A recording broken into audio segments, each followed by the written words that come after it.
코로나 때문에 어려움을 겪는 분들도 많지만 또 아주 특이한 일들도 많이 생기죠. 저는 그 야생동물이 아주 활발하게 움직이는 사진을 보면서 아주 묘한 느낌이 들었습니다. 그 아르헨티나에는 바다 사자들이 해변가로 올라오고 도로로 나와가지고 이렇게 막 자더라고요. 그게 500kg 정도 된답니다. 동네 개들이 와가지고 처음에는 짖다가 아주 친해져 가지고 서로 어울려 논다 이런 기사가 나왔더라고요.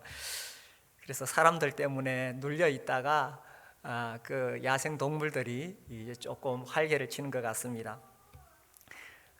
그런데 이 코로나 때문에 또 좋은 거는 가족들이 함께 모여서 밥을 먹을 기회가 참 많습니다. 그전에는 그렇지 못했었죠. 그래서 오히려 가족들이 함께하는 시간으로 가족애가 더 많이 생기는 것 같아서 그런 면은 참 좋은 것 같습니다. 그런데 언젠가는 우리 자녀들을 다 사회로 내보내야 되죠. 언제까지나 부모가 데리고 있을 수는 없습니다. 그래서 세상으로 내보내야 되는데 우리가 살아온 세상이 그렇게 녹록하지 않잖아요. 참 험한 세상입니다.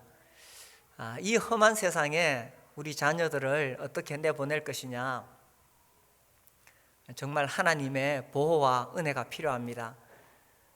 하나님의 은혜와 보호를 받기 위해서 우리 자녀들이 정말 하나님을 의지할 수 있는, 절대적으로 하나님을 붙잡는 그런 신앙을 가져야 되겠죠. 그래서 그렇게 할 수 있도록 돕는 것이 부모의 역할이라고 생각이 됩니다.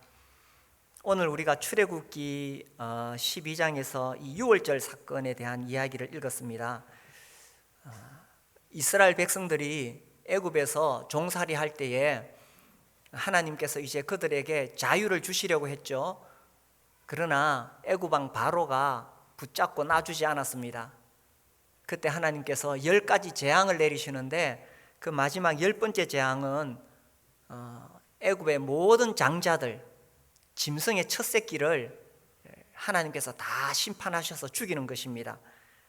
그런데 이스라엘 백성들에게는 피할 길을 주셨죠. 그래서 이 어린 양을 잡아서 그 피를 집 문에 설주와 인방에 바르도록 그렇게 하셨습니다. 그래서 23절에 여호와께서 애굽 사람들에게 재앙을 내리려고 지나가실 때에 문 인방과 좌우 문설주의 피를 보시면 여호와께서 그 문을 넘으시고 멸하는 자에게 너희 집에 들어가서 너희를 치지 못하게 하실 것임이니라. 그래서 이 밤에 애굽에 있는 모든 사람들이 자기 아들을 잃고 또 짐승의 첫 새끼를 잃고 울부짖을 때에 이스라엘 백성들만큼은 어린 양의 피로 구원을 받았습니다. 그리고 이제 하나님께서 말씀하신 것이 24절입니다. 너희는 이 일을 규례로 삼아 너희와 너희 자손이 영원히 지킬 것이니. 애굽에서 나올 때에 어린 양을 잡아서 피를 발랐는데 이것을 해마다 이날이 되면은 이렇게 하라고 말씀하셨습니다. 이 일을 규례로 삼아서 지키는데 그래서 너희와 너희 자손이 영원히 지키라. 그래서 이제 그 다음 해가 되고 그 다음 해가 되고 그들이 가나안 땅에 들어갔을 때에 이 유월절을 지켰죠. 그래서 이 유월절을 지키면서 하나님께서 우리를 어떻게 구원해 주셨는가를 기념했을 것입니다. 그들이 가나안 땅에서 하나님께 불평을 하기도 했지만 그러나 그 조상들이 애굽 땅에서 노예 생활할 때에 얼마나 고통스러웠겠어요? 얼마나 서러웠겠어요? 그러나 하나님께서 그들을 구원해 주셨다는 사실을 잊지 않도록 그들이 계속 지키라고 하셨습니다. 그래서 이 애굽에서 나왔던 그 세대는 정말 감격 속에서 6월절이 되면은 하나님께서 우리를 구원하셨다는 사실을 기쁨으로 예배를 드렸을 것입니다. 그런데 세월이 흘러가지요. 흘러가서 1세대, 2세대, 3세대 지나면 그 조상들이 느꼈던 그런 감동은 식어졌을 것입니다. 그러나 하나님께서는 이스라엘 백성은 하나님께서 구원하신 백성이다. 그리고 이스라엘 백성은 그 하나님을 섬겨야 된다. 이스라엘 백성은 애굽 땅에 10가지 재앙을 내리시고 홍해를 건너게 하신 정말 능력 있으신 하나님의 백성이다. 이것을 기억하도록 해마다 6월절을 지키도록 하신 것입니다. 그래서 24절에서 중요한 것은 너희들이 지킬 뿐만 아니라 너희 자손이 영원히 지킬 것이라고 말씀하셨습니다. 애굽 땅에서 나왔던 그 사람들이야 얼마나 그 출애굽에 감동이 넘치겠어요. 그런데 그들에서 그치면 안 되고 그 자녀들도 그렇게 해야 된다는 것입니다. 이것이 매우 중요한 하나님의 메시지였습니다. 하나님은 자기 백성들이 하나님을 경험했던 것을 자기들만 알면 안 되고 이것을 자손들에게 계속 전해서 우리 조상들이 믿었던 하나님이 어떤 분이신가를 그 자손들이 알기를 원했던 것입니다. 그래서 너희와 너희 자손이 영원히 지킬 것이라 이렇게 말씀하신 거예요. 우리 시편 78편을 볼까요? 과연 하나님의 말씀대로 이스라엘 백성들은 이것을 자손들에게 계속 전해왔습니다. 78편 3절에 보시면 이는 우리가 들어서 아는 바요 우리의 조상들이 우리에게 전한 바라. 조상들이 계속 전해왔다는 것입니다. 4절 우리가 이를 그들의 자손에게 숨기지 아니하고 여호와의 영예와 그의 능력과 그가 행하신 기이한 사적을 후대에 전하리로다. 또 조상들로부터 들어와서 우리도 후대에 전하리로다. 5절 여호와께서 증거를 야곱에게 세우시며 법도를 이스라엘에게 정하시고 우리 조상들에게 명령하사 그들의 자손에게 알리라 하셨으니. 그래서 이스라엘이 경험했던 것을 자손에게 알리는 것이 너무나 중요했던 것입니다. 6절 이는 그들로 후대 곧 태어날 자손에게 이를 알게 하고 그들은 일어나 그들의 자손에게 일러서. 그래서 자손들에게 알리면 그 자손은 또 그 후대 자손들에게 알려서. 그래서 7절 그들로 그들의 소망을 하나님께 두며. 그래서 세월이 흘러가도 자손들은 소망을 하나님께 두며 그들의 소망을 하나님께 두며 하나님께서 행하신 일을 잊지 아니하고 오직 그의 계명을 지켜서 이렇게 나옵니다. 그래서 하나님께서는 자손에게 이것을 계속 전하라고 말씀하신 거예요. 그래야 그들이 하나님을 경외하고 또 어려운 일 만날 때에 우리가 믿는 하나님 어떤 하나님이시냐, 그 강대한 이집트 제국의 10가지 재앙을 통해서 그들이 섬기는 가짜 우상들 다 깨뜨리시고 홍해를 가르시고 광야에서 만나를 먹이시고 약속의 땅을 주신 하나님, 이 구원의 하나님, 능력의 하나님을 그 자손들도 믿고 의지하고 또 하나님 섬기도록 자손들에게 계속 전하라고 말씀하신 거예요. 그래서 이제 이 조상들은 그것을 경험했기 때문에 뜨거웠고 또 이것을 계속 전했었겠죠. 그런데 세월이 흘러가면 이것이 식어진다는 거예요. 교회사에 보면 이제 미국에 1734년, 34년, 35년 그 무렵, 또 1740년 그 무렵에 들어가서 1차 대각성 운동이 일어납니다.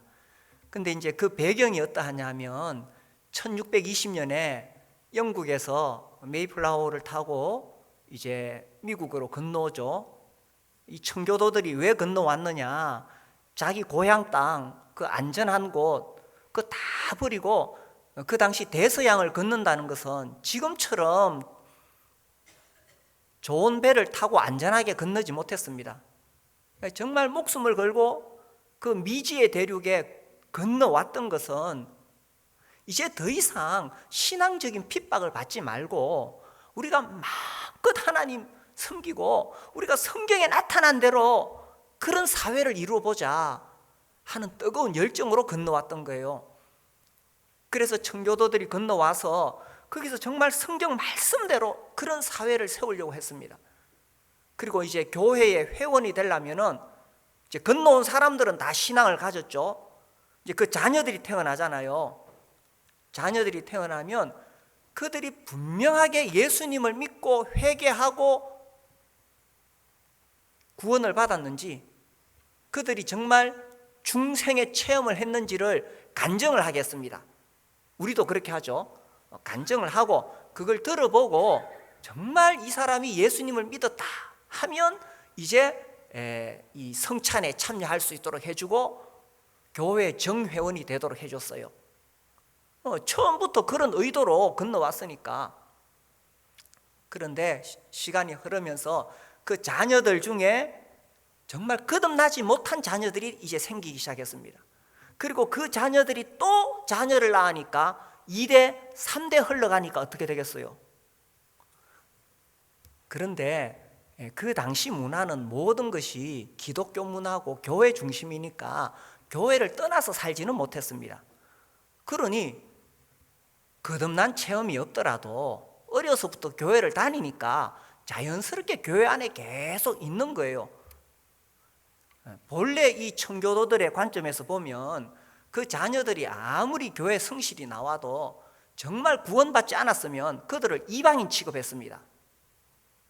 그런데 이제 그런 자녀들이 자꾸 많아지니까 다 쫓아내버리면은 교회 숫자가 줄어들고 그들에게 기회가 없는 거예요. 그래서 나온 것이 중도 언약이라는 것입니다. 중도 언약. 그래서 비록 구원받지는 못했지만 교회 성실하게 나오면 준회원으로 교회 준회원으로 인정해 주자. 대신에 성찬에는 참여할 수 없다. 성찬은 구원받은 사람이 참여할 수 있으니까. 이게 중도 언약이라는 거예요.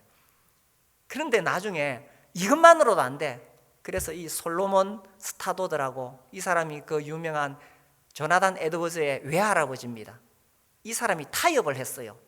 어떤 식으로 타협했느냐? 구원받지 않아도, 거듭나지 않아도 교회 성실하게 나오면 성찬에 참여할 수 있도록 해주자.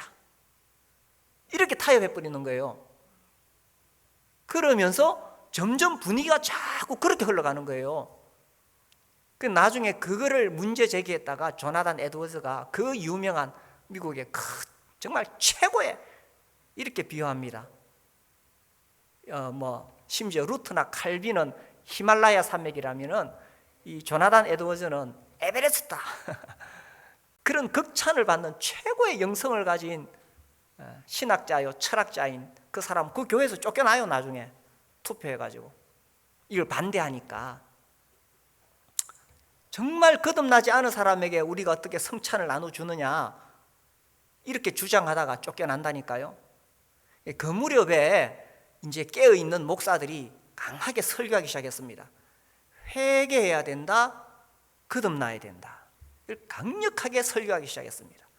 이미 그것은 인기가 없는 설교였죠. 그러나 그렇게 강력하게 설교하면서 성령께서 역사하시고 이제 이 부흥이 일어났던 것입니다.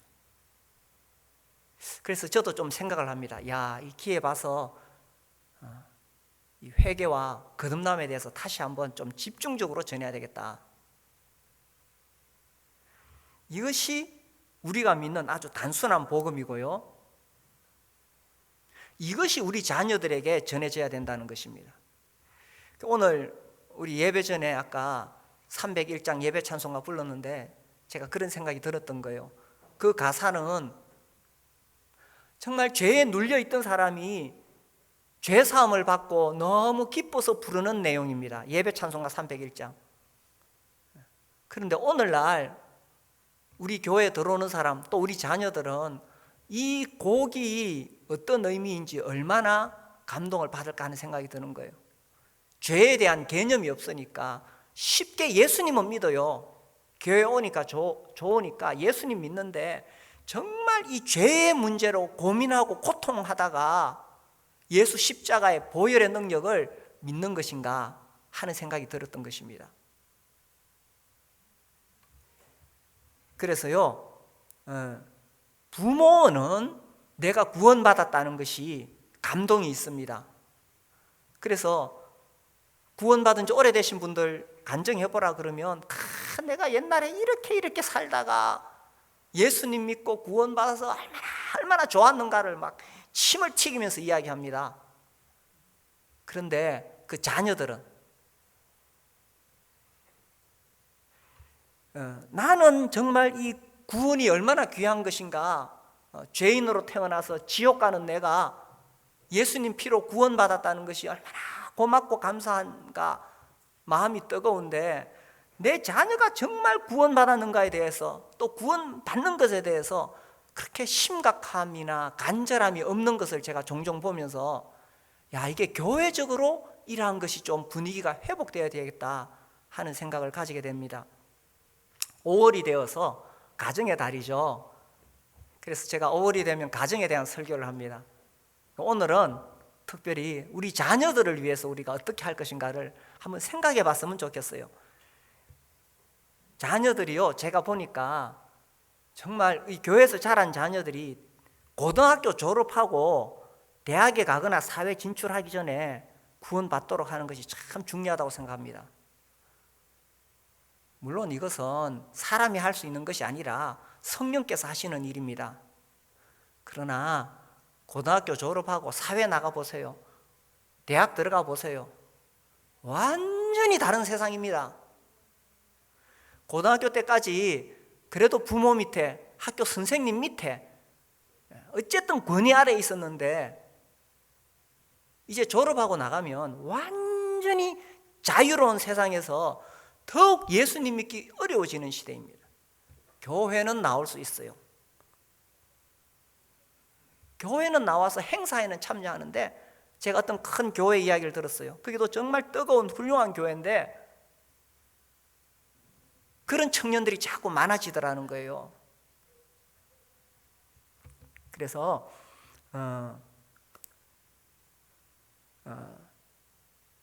우리 아직까지 자녀들을 둔 부모님들은 정말 이 고등학교 졸업하기 전까지는 침례를 받을 수 있도록 이걸 정말 기도 제목으로 삼고 그렇게 하시고 또 우리 교회적으로도 그렇게 하는 것이 필요하다고 생각됩니다. 제가요 이제 우리 교회가 20년 됐잖아요. 그러면서 뒤돌아보면 내가 참 이런 것들을 참 내가 잘 못했구나 하는 것들이 여러 개 있어요. 만약에 제가 다시 개척해서 목회를 한다면은 정말 이 가정을 신앙 공동체로 세우는데 온 힘을 쏟아야 되겠다. 제가 오래전부터 계속 그런 생각을 하는데 지금은 이미 이렇게 교회가 많이 자리를 잡았죠. 지금이라도 우리가 해야 되지만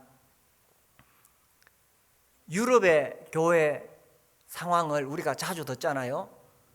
그 19세기, 18세기, 19세기, 20세기에 그렇게 선교사 보냈던 그 유럽의 교회들이 다 문 닫아요. 왜냐? 자기 자녀들을 신앙 안에서 못 키웠기 때문에 문 닫는 거예요. 심지어 자녀들 낳지도 않고. 그래서 그래서 이 유대인들이 참 놀라운 거예요. 하나님께서 이렇게 말씀하셨잖아요. 너희와 너희 자손이 영원히 지킬 것이다. 유대인들은 철저하게 자기 자식들 신앙교육 시킵니다. 그런데 제가 이렇게 보니까요, 어릴 때가 중요해요. 저도 대학원에 다니면서 뭐 심리학 배우고 상담학 배우고 다 했잖아요. 제가 또 관심이 있어서 상담에 관한, 심리에 관한 과목들을 많이 들었습니다. 근데 그때 들었던 것이 이제 정말 온몸으로 느끼게 되는 것들이 많아요. 교육은 어렸을 때가 중요해요. 언제가 중요하냐? 말 배울 때 중요해요. 우리 어른들이 가장 쉽게 생각하는, 에휴, 어린애가 뭘 알아. 아니, 말 배울 때가 정말 중요해요. 이 언어가 터지면서 뇌가 가치관을 형성하기 시작하거든요. 언어와 이 말과 사고와 인생이 굉장히 이 하나입니다. 그래서 말 배울 때 그가 신앙의 말을 배우고 교회 말을 배우고 예의를 배우고 이게 너무 중요한데 제가 그때 이론적으로만 들었어요. 근데 이제 보니까 그래 맞아, 그때 배운 게 맞구나. 그리고 또 언제 중요하냐? 7살, 8살 학교 들어가기 전에가 중요해요. 어린애가 뭘 알아? 아니, 그때가 중요해요. 지금 우리 아이들이 예배 시간에 와서 막 떠들고 하잖아요. 그래라도 교회 나와야 된다는 이야기예요. 아이 데리고 오기 귀찮잖아요. 아이가 와서 막 애먹이잖아요. 그래라도 나와야 된다는 거예요. 그리고 또 언제가 중요하나? 10살 때까지가 중요해요. 10살. 옛날에는 초등학교 그랬는데 지금 이게 자꾸 낮아져가지고 한 10살까지. 그래서 어렸을 때 자기가 보고 들은 것이 몸으로 이렇게 배워가지고 이것이 평생 간 10살 버릇 8까지 간다 그러나요? 3살 버릇 8까지 간다 그러나요? 3살 버릇. 이야, 그 진짜 진리예요, 그죠? 3살 버릇. 3살 같으면 이제 말하고 막 할 때죠. 3살 버릇 8까지 간다. 야, 우리 조상들이 뭐 칼융, 프로이드 안 배웠지만, 그죠? 그게 진짜 맞는 거예요, 그죠? 그래서 10살까지가 진짜, 그 다음 10살 넘어가면은 어른들 말 안 듣고 친구들 말 들어요. 그래서 그때부터는 공동체가 필요합니다. 제가 우리 교회 보니까 우리 유초등부 교사들 정말 열심히 합니다.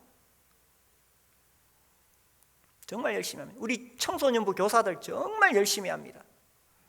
지난번 코로나 때는 아이들이 교회 못 온다고 일일이 집마다 다니면서 멀리 시외까지 가가지고 선물 싸가지고 갖다 주고 이렇게 하더라고요. 그래서 이제 10살 넘어가면 공동체가 중요해요. 이 교회 공동체, 어떤 공동체 안에서 살아가느냐 하는 거죠. 3살까지, 3살 버릇이 8까지 가는군요. 그게 진짜 진리죠. 그래서 우리 어린 자녀들을 둔 부모님들, 지금 코로나 때문에 잘 교회 못 나오지만 지금 영상으로 보고 있을 때에 지금이 중요한 거예요. 제가 한번 기합을 한 적이 있는데 이제 말 배우고 이러면 애가 똑똑하잖아요. 얼마나 똑똑해요. 그때 영특할 때 대중가요를 막 가르치더라고. 제가 그거 보고 기겁을 했어요. 이건 아닌데. 그래서 주님 말씀이 너희와 너희 자손이 지키라고 하셨는데 어렸을수록 더 중요하다는 이야기입니다. 그래서 우리가 아이들을 정말 신앙 안에서 교회적으로도 잘 키워서, 그래서 진짜 고등학교 졸업하기 전에 침례받을 수 있도록 온 힘을 교회적으로도 함께 쏟아야 되겠죠. 따라해 보세요. 너희와 너희 자손이 영원히 지킬 것이니. 이것은 가정의 책임이고 또 우리 온 교회의 책임입니다. 이미 자녀들을 다 키우신 분들은 또 손잡아잖아요, 그죠? 그래서 너희와 너희 자손이 영원히 지킬 것이니. 그래, 어떻게 그럼 이들이 지키게 하느냐? 25절, 너희는 여호와께서 허락하신 대로 너희에게 주시는 땅에 이를 때에 어떻게 하라고요? 이 예식을 지킬 것이라. 굳이 예식을 할 필요 있느냐 하는 겁니다. 저는 과거에 그런 생각을 많이 했어요. 뭐 하면은 국민의례 하고 뭐 이렇게 절차가 복잡한지 저는 그런 거 별로 안 좋아했는데, 이게 참 살아보니까 참 필요합니다. 결혼식 해야 됩니다. 청년들 서로 좋다고 눈 맞아서 동거하면 절대로 안 되고 반드시 공식적인 결혼식을 해야 됩니다. 예배도 마찬가지죠, 그죠? 이런 예식을 하면서 말로만 하는 게 아니에요. 말로만 우리 조상들이 애굽에서 종살이 하다가 그렇게 풀려 나왔다. 부모가 말로만 하면 안 돼요. 어떻게 하느냐? 6월절이 되면은 자녀들 모아놓고 양을 잡고 피를 바르고, 그 얼마나 번거로워요. 그런데 해마다 그렇게 해보세요. 해마다 그렇게 하면 어린 자녀들 마음속에 이게 새겨지는 거예요. 그래서 이 예식이 중요합니다. 그래서 이런 그 6월절 예식을 하면서 그 조상들에 대한 이야기를 해줄 수가 있는 거죠. 제가 어렸을 때 우리 집에서는 제사를 지냈어요. 근데 그게 해마다 하잖아요. 만약에 제가 예수님 안 믿었으면 저도 그렇게 살 거예요. 왜? 어려서부터 계속 그거 보니까 그렇게 살았을 거예요. 그래서 어린 시절에 무엇을 심어주느냐가 참 중요하죠. 그래서 이 6월절 예식을 통해서 자연스럽게 하나님이 우리 조상들을 어떻게 하셨느냐, 우리가 왜 하나님을 경외해야 되느냐, 그리고 세상 살다가 어려운 일 있어도 겁내지 마라. 우리 하나님은 홍해를 가르신 분이시다. 네 앞길을 홍해가 가로막더라도 낙심하지 마라. 하나님께서 네 앞에 있는 홍해를 가르치는 분이시다. 야, 어렸을 때 이런 이야기 들어야 안 되겠어요? 다윗과 골리앗 이야기 자꾸 해줘야 돼요. 우리도 예식을 지킵니다. 우리 교회는 특별히 매주 성찬식을 합니다. 이 번거롭지 않나요? 형식적이지 않나요? 그러나 사실은 매주 하는 게 맞는 거예요. 종교개혁 때 이 문제로 좀 다툼이 있었는데, 그때 그만 이 칼빈이 지는 바람에 이게 그냥 이렇게 되어 왔죠.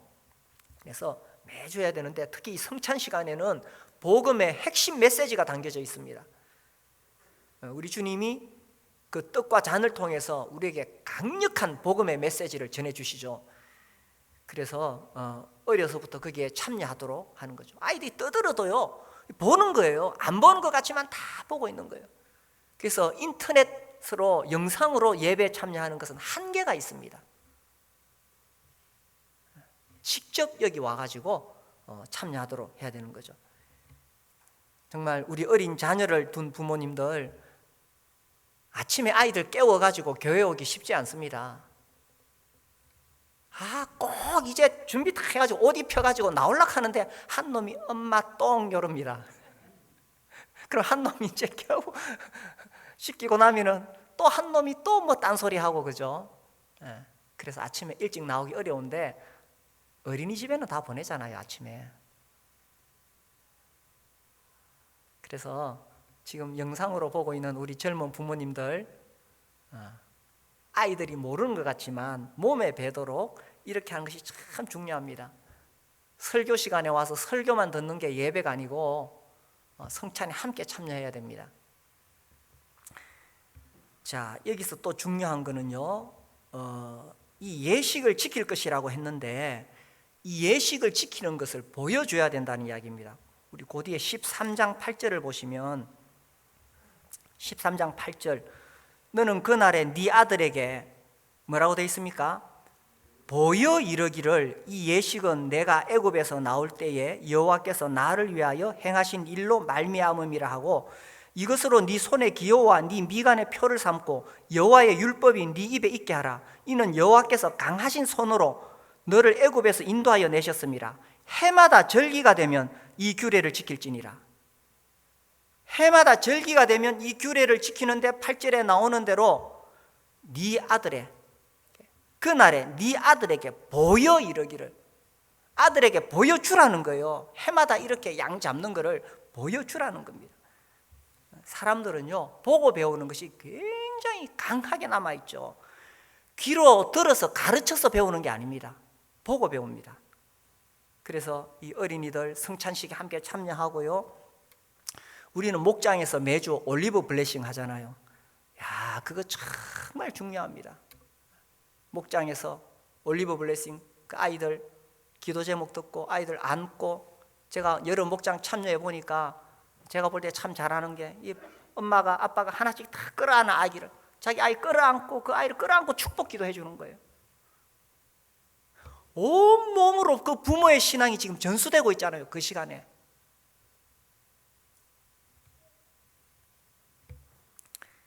이 시험 공부 안 하다가 갑자기 벼락치기 해야 될 때 있죠. 다른 공부는 벼락치기가 되는데 벼락치기가 안 되는 과목이 있어요. 뭡니까? 수학입니다. 수학. 이거는 벼락치기가 안 됩니다. 평상시 꾸준히 수학을 해놔야 이게 되지, 수학은 벼락치기가 안 됩니다. 특별히 신앙은 더더욱 그렇죠. 우리 자녀들, 정말 우리 자녀들 벼락치기로 절대로 안 됩니다. 뭐 갑자기 어디 무슨 기도원 가가지고 불 받고, 에이, 하나님 그렇게 안 하세요. 물론 특별한 경우에 그럴 수도 있지만, 그래서 부모가 하나님 경외하는 것을 자녀에게 보여준다는 거예요. 이 성찬 예배, 이거를 부모가 얼마나 중요시 여기는가를 자녀에게 보여주는 거예요. 그리고 부모가 화요일 교회 성경 공부하는데 가면서 부모가 이 성경 공부를 얼마나 중요시 여기는가를 보여주는 거예요. 어렸을 때부터 용돈 줄 때, 얘야 10분의 1은 주님께 드려야 된다. 어렸을 때부터 11조 안 가르치면 나이 들면 못합니다. 3살 버릇이 8까지 가는 거예요. 오늘 설교 제목을 그래 잡을 걸 그랬네. 3살 버릇이 8까지 간다. 그래서 이 보고 배우는 것이 온몸에 자녀들에게 배이게 되는 거죠. 자, 우리 다시 돌아와서 26절입니다. 12장 26절. 이후에 너희의 자녀가 묻기를 이 예식이 무슨 뜻이냐 하거든 너희는 이르기를 이는 여호와의 유월절 제사라. 여호와께서 애굽 사람에게 재앙을 내리실 때에 애굽에 있는 이스라엘 자손의 집을 넘어사 우리의 집을 구원하셨느니라 하라 하매 백성이 머리 숙여 경배하니라. 이 예식이 무슨 뜻이냐 하거든 이 부모의 삶이 질문이 되도록 해야 된다는 이야기입니다. 자녀들이 묻도록 해야 된다는 거예요. 해마다 유월절이 되면은 양을 잡으니까 아버지 왜 양을 잡아요? 묻도록 하라는 이야기입니다. 다시 넘어가서 13장 12절. 너는 태에서 처음 난 모든 것과 네게 있는 가축의 태에서 처음 난 것을 다 구별하여 여호와께 돌리라. 수컷은 여호와의 것이니라. 나귀의 첫 새끼는 다 어린 양으로 대속할 것이요 그렇게 하지 아니하면 하려면 그 목을 꺾을 것이며 네 아들 중 처음 난 모든 자는 대속할지니라. 그러니까 첫 새끼는 다 죽었기 때문에 그 유월절 심판 때에, 그래서 가나안 땅에 들어가면은 첫 새끼를 낳으면 다 하나님께 바쳐라. 그리고 아들은 첫 아들을 낳으면 그 첫 아들을 대신해서 또 제물을 바쳐라. 그런데 나귀는 이 부정한 짐승이니까 제물로 바칠 수가 없어요. 그럼 어떻게 해야 되냐? 나귀는 어린 양으로 대신 바치든지, 그렇게 하지 않으려면 나귀의 목을 꺾어라. 제대로 된 아버지라면 일부러 나귀 새끼 낳으면 데리고 와가지고 아들 보는 데서 목을 한번 꺾어볼 거예요. 아들이 깜짝 놀라서 아버지 왜 그래요? 그죠? 얼마나 충격이겠어요. 그때 이야기를 해주는 거죠. 그 다음에는 또 나귀를 살리려면 어린 양으로 대신 제물을 바쳐야 된다. 이렇게 가르쳐 줄 수 있겠죠. 그래서 자녀들이 질문하도록 해야 되고, 그 다음에 그 질문에 대해서 부모는 분명한 답을 가지고 있어야 됩니다. 13장 14절. 후일에 네 아들이 네게 묻기를 이것이 어찌 됨이냐 하거든 너는 그들에게 이르기를 여호와께서 그 손의 권능으로 우리를 애굽에서 곧 종되었던 집에서 인도하여 내실세. 그때 바로가 완악하여 우리를 보내지 아니하매 여호와께서 애굽 나라 가운데 처음 난 모든 것은 사람의 장자로부터 가축의 처음 난 것까지 다 죽이셨으므로 태에서 처음 난 모든 수컷들은 내가 여호와께 제사를 드려서 내 아들 중에 모든 처음 난 자를 대속하리니 하면서 아버지가 대답을 해주는 겁니다. 아들이 물을 때에 아버지가 대답이 있어야 된다는 거예요. 그 대답이 뭐냐? 왜 우리가 이렇게 하느냐? 왜 우리가 매주 성찬식을 행하느냐? 왜 우리가 매주 목장에 가느냐? 왜 우리가 이렇게 성경 공부하고 이렇게 하느냐? 아버지가 대답이 있어야 돼요. 그 대답은 뭐냐? 내가 하나님으로부터 체험한 간증입니다. 내가 체험한 간증, 그게 뭐냐? 내가 무슨 꿈을 꿨더니만, 이런 거 이야기하면 안 됩니다. 내가 무슨 환상을 봤는데, 이런 거 아닙니다. 선교지나 아주 특수한 고난 가운데 있는 사람들은 꿈이나 환상을 통해서도 하나님 말씀하세요. 그러나 일반적인 이 시대에, 성경이 명확하게 있는 이 시대는 꿈이 아니라 하나님 말씀으로 말씀하시는 거예요.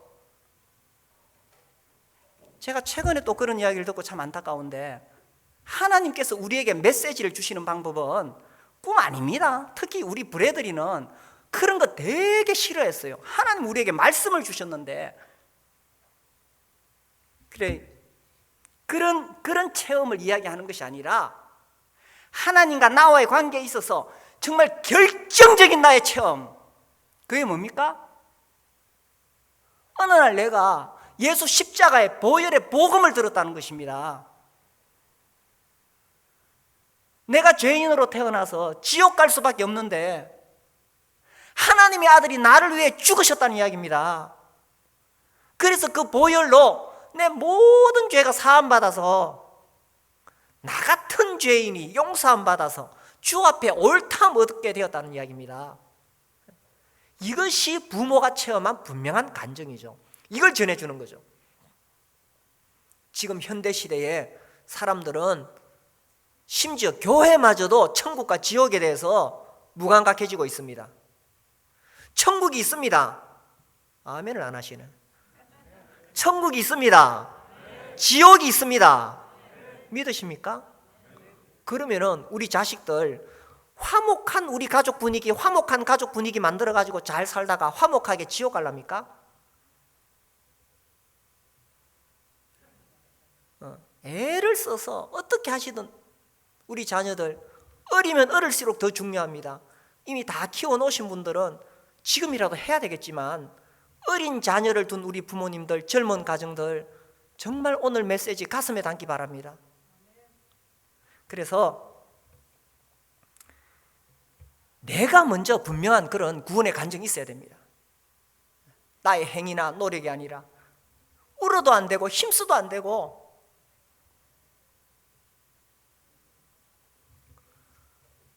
어떻게 해도 안 되는데 하나님의 은혜로, 하나님의 사랑으로 십자가 보혈로 내가 구원받았으니 이것이 나에게 살아있어야 된다는 이야기입니다. 그래서 우리가 잊지 않기 위해서 매주마다 나와서 떡과 잔을 통해서 예배드리면서 우리의 심령을 다시 일깨우는 거죠. 그걸 우리 자녀들에게 보여주는 겁니다. 신앙은 복잡하지 않습니다. 단순합니다.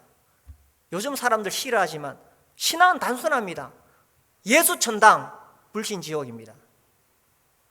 물론 우리가 전도하는 방법에 있어서는 이제는 그렇게 하지 않고 지혜롭게 해야 되지만, 복음의 메시지는, 핵심은 그거라는 이야기입니다. 그래서 이스라엘 백성들에게 주님 말씀하셨죠. 너희와 너희 자손이 영원히 지킬 것이니. 그래서 그들이 자기 조상들이 이집트 우상들을 심판하시는 하나님의 능력과 홍해를 가르신 하나님의 능력과 광야에서 먹이신 하나님의 능력과 가나안 땅을 정복해 하신 하나님의 능력을 들으면서 그 유대인들, 이스라엘들 마음들 속에 이 하나님을 믿는 믿음과 용기와 담대함이 생기지 않았겠어요? 그거 가지고 사니까 유대인들이 지금 세계를 다 중요한 거 다 점령하고 있잖아요. 우리 자녀들에게도 우리가 이거 전해야 되지 않겠어요? 우리가 믿는 하나님은 우리를 죄에서 구원하신 사랑의 하나님, 절대로 너를 놓치지 않는단다. 자기 아들을 십자가에 죽기까지 하신 그 하나님, 너를 놓지 않으니까 네가 살다가 아무리 어려운 일이 있어도 흔들리지 마라. 그리고 우리가 믿는 하나님의 아들 예수 그리스도는 죽었다가 다시 사신 부활의 왕이시다. 그러므로 어떤 환란이 닥치더라도 부활하신 예수님, 부활의 능력을 믿고 네가 얼마든지 일어서서 다시 살 수 있다.